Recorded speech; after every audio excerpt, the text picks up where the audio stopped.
अस्सलामुअलैकुम। Family cuisine में आप सबको खुश आमदीद। आज हम फैमिली कुजीन में बहुत ही सिंपल लेकिन बहुत ही मज़ेदार जो कि रोज़ाना हर घर में तैयार की जाती है वो रेसिपी शेयर करने वाले हैं। यानी कि आज हम फैमिली कुजीन में आलू प्याज के पकोड़े बना रहे हैं। अक्सर लोगों को ये शिकायत होती है कि उनके आलू प्याज के पकोड़े बिल्कुल भी क्रिस्पी और क्रंची नहीं बनते, तो आज हम बताएंगे कि इन्हें क्रिस्पी और क्रंची किस तरह से हम बना सकते हैं। और यहाँ पर एक बात और, आजकल मेरी तबीयत बिल्कुल ठीक नहीं है, तो इसकी वजह से मैं वीडियोस रेगुलर नहीं डाल पा रही हूँ। तो उसके लिए आप सबसे माजरत और आप सबसे सपोर्ट भी चाहती हूँ कि मेरे चैनल को डाउन होने से आप ही बचा सकते हैं। इंशाल्लाह बहुत जल्द मेरे चैनल पर रेगुलर वीडियोस अपलोड होना शुरू हो जाएंगी। तो जल्दी से वक्त ज़ाय के बगैर रेसिपी को शुरू करते हैं। यहाँ पर मैंने कुछ हरा धनिया लिया है, 2 अदद मैंने प्याज ली है, 1 अदद मैंने यहाँ पर आलू और 3 से 4 अदद हरी मिर्चें जिन्हें हमने फटाफट से चॉप कर लिया है। तो आलूओं को हम इस तरह से लंबा लंबा बारीक चॉप करेंगे और धनिया को भी बारीक चॉप करेंगे और प्याज और हरी मिर्चें भी हमने चॉप कर ली हैं। अब हम इन तमाम चीज़ों को एक बाउल में ट्रांसफर कर लेंगे, सबको एक साथ ही डालना है।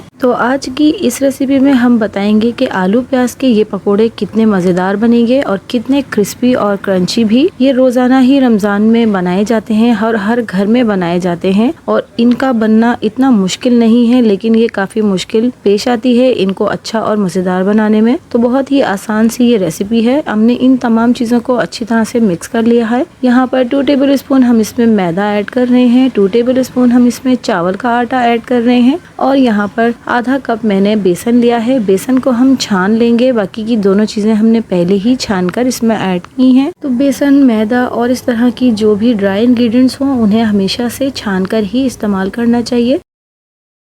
तो यहाँ पर बेसन छन गया है और आप देख सकते हैं कि कितना मोटा मोटा इसके अंदर भूसा मौजूद है।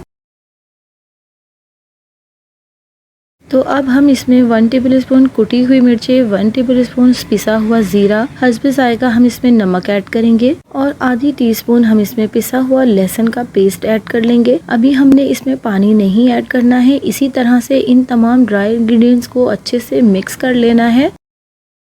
तो जब भी हम ये आलू प्याज के पकोड़े बनाते हैं तो इसमें पानी का बहुत ही कम इस्तेमाल किया जाता है। इसके बैटर को बिल्कुल पतला नहीं किया जाता। तो जैसे जैसे मैंने इसे मिक्स किया है, हल्का हल्का आलू प्याज ने पानी छोड़ा है। तो अब मैं यहाँ पर थोड़ा सा पानी बिल्कुल इसमें ऐड कर रही हूँ। मैंने तकरीबन आधा कप पानी लिया है, जिसमें से मैंने थोड़ा सा पानी इसमें शामिल किया है और इसी में मैं इसको मिक्स करना शुरू कर दूंगी। तो आप देखेंगे कि ये अच्छे से मिक्स हो जाएगा और तमाम ड्राईनेस जो है वो इसकी खत्म हो जाएगी, क्योंकि हमने जब इसमें नमक डाला है तो इसमें आलू और प्याज जो है वो अपना पानी छोड़ना शुरू हो गए। इसकी वजह से ये आहिस्ता आहिस्ता बैटर जो है हमारा पतला होने लगेगा। तो आप देख सकते हैं कि मुझे मजीद पानी डालने की ज़रूरत नहीं पड़ी है। जो हमने थोड़ा सा पानी इसमें डाला था उसी पानी में हमारा ये बैटर अच्छे से तैयार हो गया है और अब हम जब इसे 2-4 मिनट के लिए छोड़ेंगे तो मजीद ये नरम हो जाएगा। तो यहाँ पर हम अब इसको थोड़ी देर के लिए रेस्ट पे छोड़ देते हैं।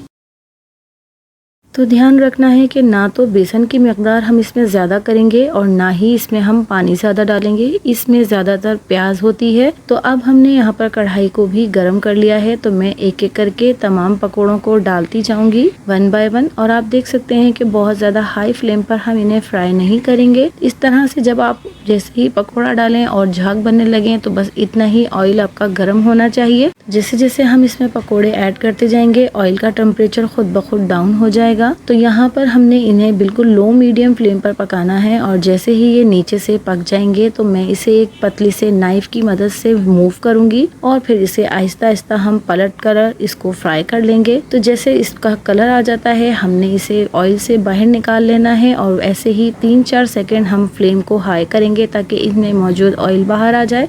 और चूँकि हमने इसमें चावल का आटा ऐड किया है तो इसकी वजह से इनमें ऑयल मौजूद नहीं होगा। चावल का आटा ज़्यादा ऑयल एब्जॉर्ब नहीं करता है। तो यहाँ पर हमारे बहुत ही ज़बरदस्त क्रिस्पी से प्याज आलू के पकोड़े बनकर तैयार हो गए हैं, जो कि रमज़ान की शान है और एक दिन भी इन पकोड़ों का नागा नहीं किया जाता है हमारे पाकिस्तानी घरों में।